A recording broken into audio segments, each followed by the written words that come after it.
এই দখলদার বাহিনীকে দেশ থেকে বিতাড়িত না করা পর্যন্ত আমাদের পবিত্র মাতৃভূমি রক্ষা হবে না।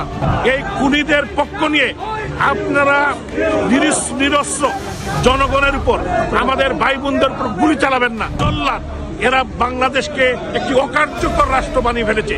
শেখ হাসিনা বঙ্গবন্ধুর কন্যা।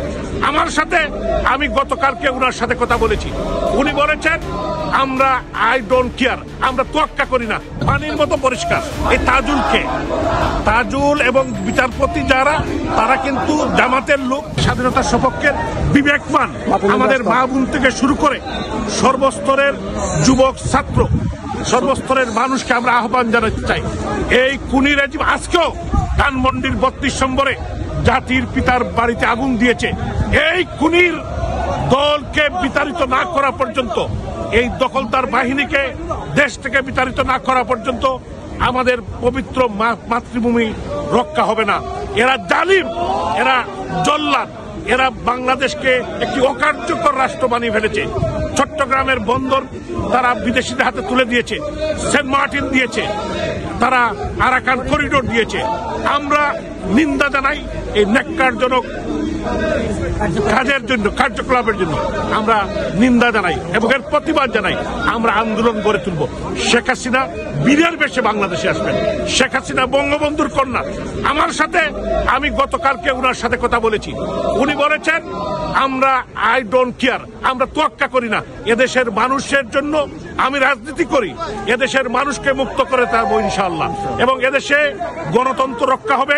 এদেশের মানুষকে আমরা একটি আবারও দেশের উন্নয়নের যে রাজনীতি, এটা ফিরিয়ে দিব। এই যে বাংলাদেশের মানুষ হত্যা করা হচ্ছে, লাখ লাখ মানুষকে জেলে পোড়া হচ্ছে, অসংখ্য মানুষ নদীতে খালে বিলে বেঁচে উঠছে, এই সম্বন্ধে বাংলাদেশের মানুষের প্রতি এই মুনাফিকদের বিরুদ্ধে আপনারা জানেন যে আজকেও একজন আমাদের কমিশনার, একজন মুক্তিযোদ্ধা মুরাদ খানকে জেলের ভিতরে হত্যা করেছে। আমাদের প্রায় 1500 নেতা কর্মীকে এখন পর্যন্ত হত্যা পুলিশকে হত্যা রেজিম, এই ইউনূসের আমরা পদত্যাগ চাই এবং এর বিচার চাই। 3500 পুলিশকে হত্যা করলো, এই যে পুলিশদের প্রতি আপনার কি বার্তা? পুলিশদের প্রতি এই যে 50 পুলিশকে হত্যা করলো, আমাদের দেশপ্রেমিক সেনাবাহিনী, আমাদের পুলিশ বাহিনী, আমাদের আনসার, রেব এবং সিভিল প্রশাসনের সমস্ত বন্ধুদেরকে, ভাইদেরকে, আপনারা আমাদের দেশের সন্তান, আপনারা দেশের জন্য কাজ করেন, দেশের মানুষের জন্য কাজ করেন। এই খুনিদের পক্ষ নিয়ে আপনারা নিরস্ত্র জনগণের উপর, আমাদের ভাই বোনদের উপর গুলি চালাবেন না। আপনারা বিবেক কাটিয়ে আপনারা কাজ করুন, দেশের মানুষের পক্ষে দাঁড়ান। জয় বাংলা। মৌলবাদীদের আঘাত আছে, এটা কি আপনি মনে করেন? মৌলবাদীদের সহযোগিতায় কি বাংলাদেশের যে রায় হয়েছে মৃত্যুদণ্ড, এই রায়টা কি মৌলবাদীদের? পানির মতো পরিষ্কার। এই তাজুল এবং বিচারপতি যারা, তারা কিন্তু জামাতের লোক, তাদের আইনজীবীও জামাতের, তাজুলও জামাতের, বিচারপতিও জামাতের। শেখ হাসিনাকে তারা প্রতিশোধ নেওয়ার জন্য 71-এ তারা যে পরাজিত হয়েছিল, সেই 71-এর পরাজিত শত্রুরাই জননেত্রী শেখ হাসিনার বিরুদ্ধে রায় দিয়েছে। পরিষ্কার এটা পানি। আমরা ভারতের কলিকাতা চ্যানেল বাংলাখান থেকে জানতে চাচ্ছি, আপনি কি ভারত সরকারের কাছে কিছু বলতে চান বা এই রায়ের ব্যাপারে বা আপনাদের নেত্রীর ব্যাপারে? আমরা শুধু ভারত সরকার নয়, বিশ্বের জাতিসংঘ থেকে শুরু করে বিশ্বের যারা বিবেকবান মানুষ, সবার কাছেই আমরা এটা আহ্বান জানাতে চাই। কারণ আমরা চাই এই যে ক্যাঙ্গারি কোর্টের যে রায়, একটি অবৈধ রায়, অবৈধ সরকার, তাদেরকে আমরা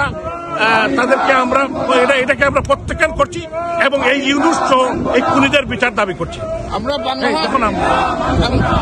বাংলাহাট চ্যানেল থেকে জানতে চাচ্ছি, মেয়র সিলেট সিটি কর্পোরেশনের মেয়র ছিলেন, তো বাংলাদেশে আপনার দলের নেতা কর্মীদের অবস্থান কি? আমাদের নেতা কর্মীদের মনোবল চাঙ্গা আছে। আপনারা জানেন, নির্যাতন, নিপীড়ন, গুলি, গ্রেপ্তার এবং জেলের মধ্যে নিয়ে মারা, বাড়িঘর পুড়িয়ে দেওয়া, আবারও 32 নম্বরে আগুন লাগিয়েছে। এর পরেও আমাদের নেতাকর্মীরা যখন মাঠে আছে, তারা মিছিল মিটিং করছে, প্রতিবাদ করছে। ইনশাল্লাহ আবারও এই দেশ মুক্তিযুদ্ধের পক্ষে চলে আসবে। জয় বাংলা। আরো ভালো ভালো খবর দেখতে সাবস্ক্রাইব করুন বাংলাহান্টির ইউটিউব চ্যানেল। বাংলা হান্টের আরো খবর দেখতে নজর রাখুন। বাংলা খবর মানেই বাংলা হান্ট।